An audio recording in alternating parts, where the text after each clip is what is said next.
Hey everyone, welcome back to Steve's View. What if the United States actually walked away from NATO? Not as a headline, not as political theater, but for real, because here's the thing. Donald Trump is saying it again. He's criticizing European allies, accusing them of not paying their fair share, and once again floating the idea that the United States might just leave the alliance altogether. And this time, it's happening in the middle of a major geopolitical crisis, with tensions rising in the Middle East and clear divisions among NATO countries over how to respond. So the question isn't just rhetorical anymore. Would the United States actually leave NATO? Here's the short answer. Probably not, at least not anytime soon. But something important is happening. The US may not exit NATO, but it is absolutely trying to reshape it, pressure it, and renegotiate its role inside it. And that distinction matters more than most people realize. Because if you look closely, this isn't really about leaving NATO. It's about changing what NATO is. Now, to understand why this is even a conversation, you have to go back to Trump's core argument, one he's been making for years. In his view, the United States has been carrying too much of the burden for too long. For decades, America has funded the majority of NATO's military capabilities, maintained troops across Europe, and effectively guaranteed the security of countries that, frankly, haven't always matched that commitment, and Trump has never been subtle about it. He's repeatedly pointed out that many European nations failed to meet the alliance's defense spending target of 2% of GDP. He's called out countries like Germany in the past. He's questioned why American taxpayers should be footing the bill for European defense while those same countries invest less in their own militaries. And here's the uncomfortable part. He's not entirely wrong. Even before recent conflicts pushed defense spending upward, there was a long-standing imbalance inside NATO. The United States has consistently been the dominant military power within the alliance, not just in terms of spending, but also in terms of logistics, intelligence, and global reach. So when Trump threatens to leave NATO, what he's really doing is applying pressure. He's saying, if this alliance is going to continue, the terms have to change. But here's where things get more complicated. Because despite the rhetoric, actually leaving NATO is not something a US president can just decide to do overnight. NATO isn't a trade deal. It's not an executive agreement. It's a formal treaty, which means Congress plays a role.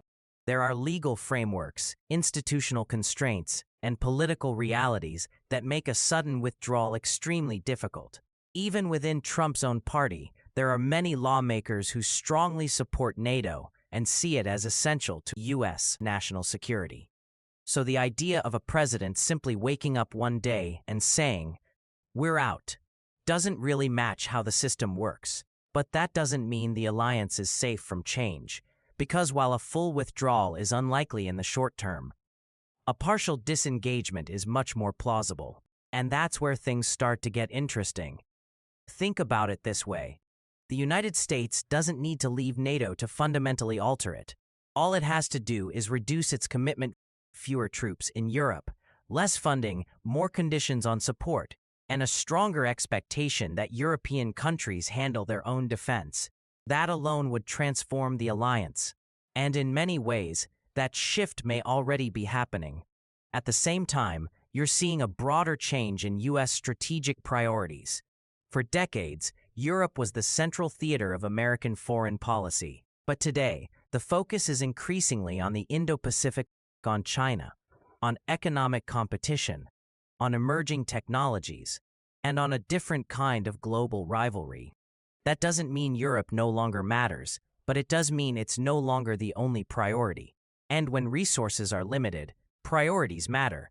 Now add to that a growing sentiment inside the United States, especially among certain voters, that America has been too involved overseas for too long, that it has paid too high a price, financially and militarily, for conflicts that don't always directly benefit American interests. This isn't new. It's part of a broader shift toward a more restrained, more transactional foreign policy. And Trump didn't create that shift, but he absolutely represents it. So when he talks about leaving NATO, he's tapping into something real. A sense that alliances should be more reciprocal, that security guarantees shouldn't be one-sided, that if Europe wants protection, it should be willing to invest more in its own defense. Now, from a European perspective, this is deeply unsettling, because NATO isn't just a military alliance, it's a security architecture. It's the foundation of stability in Europe since World War II, and for many countries, especially in Eastern Europe, the US presence isn't just helpful, it's essential. Without it, the balance of power changes dramatically. And that brings us to another key point. The United States also has strong reasons not to leave NATO, because NATO isn't charity. It's leverage. It gives the US military access to bases across Europe. It provides a network for intelligence sharing. It allows the US to project power, coordinate operations, and maintain influence over a region that remains strategically important. Walking away from that wouldn't just hurt Europe. It would also limit America's own capabilities. And then there's Russia. Even after the end of the Cold War, Russia remains a major military power. And recent conflicts have reminded everyone that European security is far from guaranteed. For countries on NATO's eastern flank, the alliance is not theoretical. It's a real deterrent. If the United States were to step back significantly, those countries would feel it immediately. And that could lead to a more unstable Europe, something that historically has never been in America's interest. So when you put all of this together, the picture becomes clearer. The United States is unlikely to fully exit NATO in the near future. The legal barriers are high, the strategic costs are significant, and the political support for the alliance, while strained, is still there. But at the same time, the nature of the alliance is changing. The US is signaling that it expects more from its partners. It's questioning old assumptions. It's moving toward a model where alliances are less about unconditional commitments and more about shared responsibility. In other words, NATO isn't disappearing, but it may not look the same in the years ahead.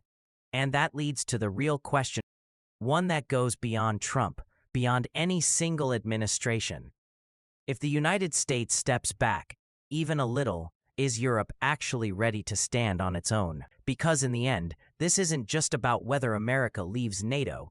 It's about whether NATO, as we've known it for the past 70 years, can survive in a world where the terms of the deal are being rewritten. And that's a much bigger story. Thanks for watching.